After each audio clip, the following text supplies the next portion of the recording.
안녕하세요. 후민영입니다. 며칠만 지나면 설날이죠. 그래서 설날의 어원에 대해서 한번 이야기해 보려고 하는데요. 기존의 설에 대한 설명은 민족 문화 대사전에 따르면 설은 설다, 낯설다, 익숙하지 못하다, 상가다 하는 뜻의 의미에서 유래한 것이다 라고 추측하고 있는데요. 또 다른 설에 의하면 새로운 한 해를 맞는 날, 새롭게 나이 한 살을 더 먹는 날이라는 뜻의 새롭다라는 뜻을 갖는 뜻이다 라고 이렇게 이야기하고 있는데요. 이 설을 뜻하는 음을 차용한 한자가 있어요. 그 한자 설은 바로 호미 서자와 새 을자로 이루어졌다라고 하는데, 호미와 새가 있으니 특별하게 어떤 뜻을 갖는다라고 추측하기가 힘들죠. 이 말은 박설남이라고 하는 분이 적은 건데요. 인왕왕후 산능 도감의계란 책에 나온다고 해요. 또한 설날을 표현한 말들은 새시, 새초, 새수, 수세, 조세, 년초, 연수, 연두, 정초라고 하는데요. 여기에 가장 많이 사용되는 말이 새자잖아요. 그 새자를 파자해보면 근문에 의하면 걸음하고 바로 도끼와 창으로 이루어진 무기가 등장해요. 이 말은 순환하고 있는 시간을 끊는다, 단위로 끊는다 라는 뜻을 갖거나, 또는 농작물을 수확한 후에 제사 제물을 바친다 라는 뜻을 갖거나, 또는 전쟁에 불려나가 그 고생하는 사람들의 지나간 세월을 뜻한다 라고 이렇게 이야기하고 있네요. 따라서 이 새자는 해, 나이, 새해, 세월, 일생이나 수확, 제사를 뜻한다 라고 이렇게 네이버 한자 사전에 나와 있어요. 자, 그런데 이 설과 같은 음을 갖는 또 말이 어떤 말이냐면, 우리가 한 살, 두 살 할 때 그 살자인데요. 그 살자는 옛 음은 설자예요. 그래서 국어방 은혜에 따르면 한설 아이란 반한, 세설 아이란 한한을 써라 라고 이렇게 나와 있는데요. 이 말은 한 살 아이는 반개의 환을 먹고, 세 살 아이는 큰 그 약에 보면 환약이 있잖아요. 그 환을 하나를 다 쓰라 라고 이렇게 적혀 있는데요. 이때 한 살, 두 살 하는 말이 옛 발음에는 설이란 말로 이렇게 사용되고 있어요. 이 설날과 유사한 외국어들을 한번 쭉 살펴보면요. 몽고 말에서는 사르라고 하는 말이 설날을 뜻하는 말이에요. 힌디에서도 살이란 말이 설날을 뜻하는 말이고요. 페르시아에서도 살을 뜻하는 말이 있긴 한데, 이거는 설날을 뜻하는 것보다는 한 해를 뜻하는 말이래요. 쿠르드에서는 새 살이란 말이 나 있어서 새자도 있고 살자도 있어요. 펀자브에서는 바로 나바림 살라라고 했는데, 이 나바림 살라는 새로운 해, 새해를 뜻하는 말이라서 살라가 바로 이 새해를 뜻하는 말로 보이긴 해요.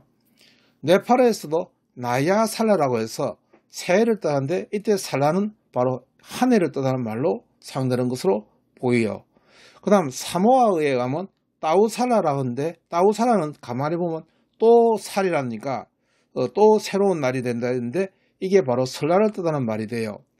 그래서 제가 이 살이 우리말과 똑같은 설인지를 확인하여서 다시 새롭게라는 뜻을 나눈 말을 사모아를 찾아보니 또란 말이 있어요. 그러니까 또란 말은 그럼 앞에 있는 타우란 말은 또를 뜻하는 말이니까 새로운 한 해 한 해가, 이 살이란 말은 한 해를 뜻하는 말로 보여요.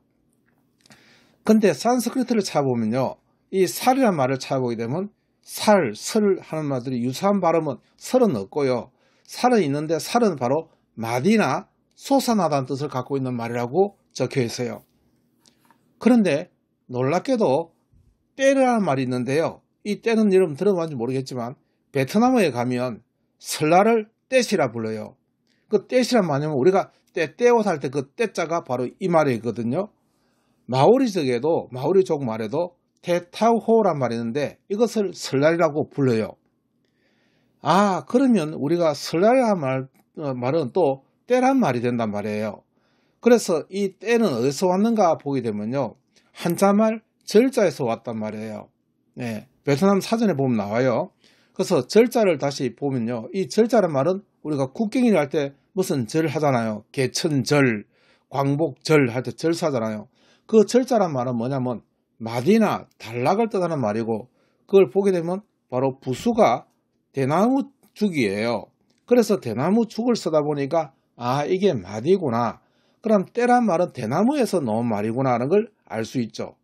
그래서 절이란 말은 마디, 단락이란 말도 쓰이고, 명절이나 축일을 따를 때 우리가 절이라 쓰잖아요. 또 절기를 나타내거나 절기, 제철을 나타낼 때, 시즌을 나타낼 때 이 절이란 말을 쓴단 말이에요. 또 설날만의 풍습에 대해서 한번 살펴보면요, 여러분 잘 아다시피 떼떼옷이란 말을 아시죠? 또 떼떼옷을 이 설날에 특별히 입는 옷이에요. 떼떼 저고리를 해서 떼떼신이라 부르죠. 그걸 떼떼빔이라 부르는데, 때란 말은 설이란 뜻이고, 그 뒤에 노는 때는 날 때, 즉 시간이란 뜻을 나타내는 말이고, 빔이란 말은 꾸민다는 뜻이에요. 꾸밀 때 우리가 빔이란 말을 쓴단 말이에요.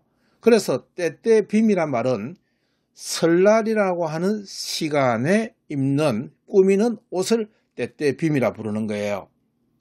그런데 이 떼떼란 말은 또 어디냐면 바로 태빗에서 노는데요. 태빗은 바로 떼빗, 즉 떼떼할 때, 즉 설날 때 꾸미는 그 무늬가 됐어요.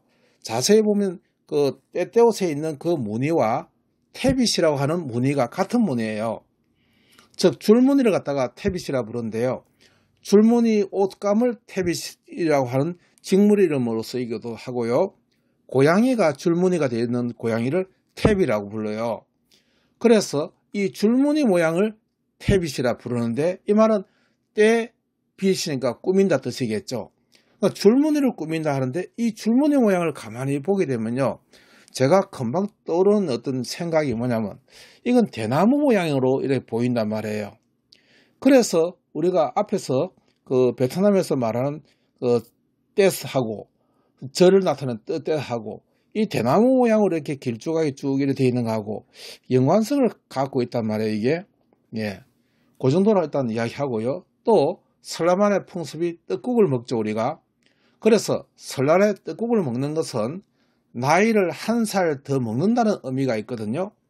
그래서 새해 때마다 떡국을 먹음으로써 사람들이 나이를 물을 때, 야, 너 떡국 몇 그릇 먹었니? 라고 이렇게 묻기도 했어요, 옛날에는. 그때 흰떡을 사용해서 떡국을 만드는 것은 새해 첫날이 밝아오기 때문에 아주 밝다 하는 것을 뜻하는 것으로 흰떡을 사용했고, 떡국의 떡을 둥글게 한다는 것은 둥근 태양을 상징하는 태양 숭배 사상에서 유래한 듯하다라고 민족문화사전에서 적고 있어요. 그래서 우리가 새해 첫날에 우리가 보통 보면 해돋이를 보러 간단 말이에요. 그래서 해돋이를 본다는 이야기는 그것도 한두 사람이 가는 게 아니고 전 민족이 해돋이를 보러 가잖아요. 그것은 태양 숭배 사상에서 이루어진 그런 풍습이에요. 또 이 설날에 특별히 또 하는 것이 복조리가 있는데요. 이 복조리란 이 조리는 원래 쌀을 이룬 그 기구인데요. 쌀을 잃어서 올리듯이 복이 붙으라는 뜻에서 이것이 생겨났고, 이 복조를 만드는 재료는 놀랍게도 또 대나무예요. 대나무로 만든 복조를 걸어놓는단 말이에요. 이게 또 그 미국의 원주민인 그 인디안들이 미조리라고 하는 주가 있잖아요. 그 미조리 뜻이 뭐냐면 큰 배를 만드는 곳이다 라고 이렇게 적어놨어요. 그때 이 미자가 물미자란 말이에요. 그 물에 뜨는 조리다 하니까 우리 복조리 모양하고 거의 유사하게 생긴 바로 저 카누, 배를 갖다가 바로 미조리라 부르는 거예요. 그래서 이것들이 가만히 보게 되면 대나무로 만드는 것을 봐서 계속해서 지금 대나무가 등장하고 있다는 것을 알 수 있어요. 그리고 이 설날에는 또 척사대회를 하는데요. 이 척사대회가 요즘은 잘 모르고 저는 어릴 때 많이 봤어요. 척사대라고 막 이렇게 적어놓고 척사대 한다고 이렇게 플랜카드를 많이 붙이는 것을 본 적이 있어요. 이 윷놀이를 척사대라 부른단 말이에요. 이 윷놀이에 그 가장 많이 할 때가 바로 설날인데요. 이것을 종합적으로 우리가 해석해 보면 이 설이란 말은 새롭다는 말이 맞는 말이지만 이 말의 진짜 뜻은 무엇일까라고 한 번 더 깊이 생각하면 전체를 아울러서 볼 때는 바로 마디의 첫이란 뜻으로 사용되는 산스크리트에서 나온 소설, 즉 마디가 그 대나무의 마디가 솟아오르는 그것을 뜻하는 말이다 라고 저는 결론을 내리고 싶어요. 뭐 명쾌하지는 않는데요. 이 설이라는 말에 대해서는 여러 가지 주장이 있지만 제가 보는 관점에서 이 전체를 지금 아우르는 말은 바로 솟아오르는 그 날을 갖다가 1년 중에서 한 마디를 갖고 그 마디에서 새롭게 솟아오르는 첫날을 설이라 하지 않았나라고 저는 주장하고 싶어요. 훈민이었습니다. 내용이 좋으시다면 구독, 좋아요, 알림 설정 제게 큰 힘이 됩니다. 감사합니다.